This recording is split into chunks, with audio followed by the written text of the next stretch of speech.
Je lui ai demandé, mais ça c'est quoi ça? Il m'a dit, non, non, c'est rien tout. Je lui ai dit, non, non, il faut qu'on fasse des examens.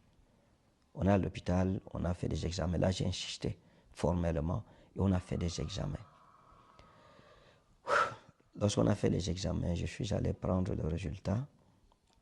Quand j'ai pris le résultat, j'ai vu ce qui était écrit dedans.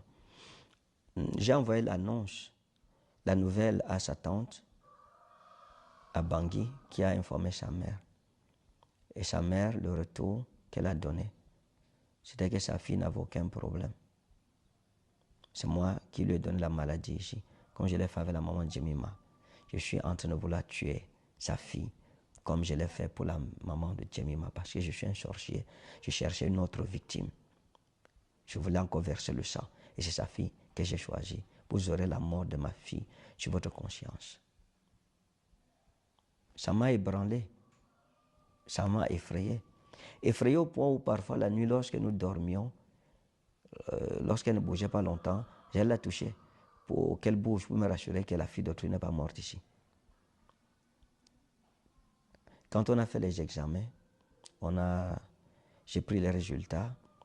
Le médecin m'a dit, prophète, cette histoire c'est très compliqué. Il faut une opération imminente et urgente.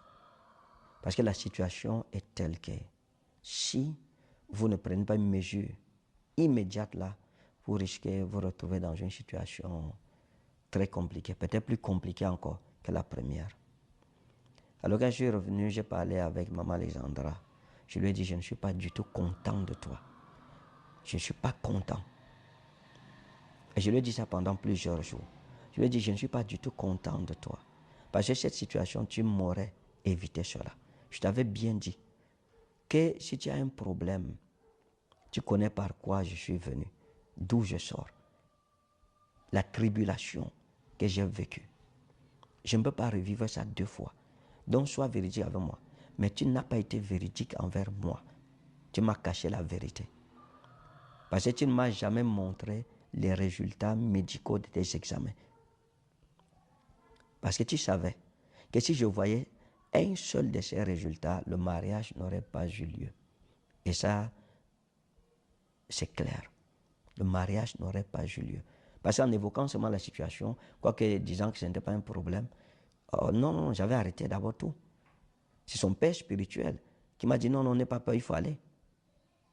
Je lui ai dit, tu savais consciemment que si tu prenais un résultat médical comme ça, tu me présentais et que je lisais le résultat là, le mariage n'aurait jamais eu lieu.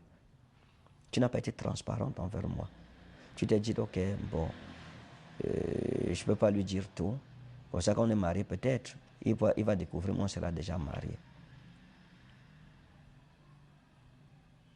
Pourtant, tu avais des résultats.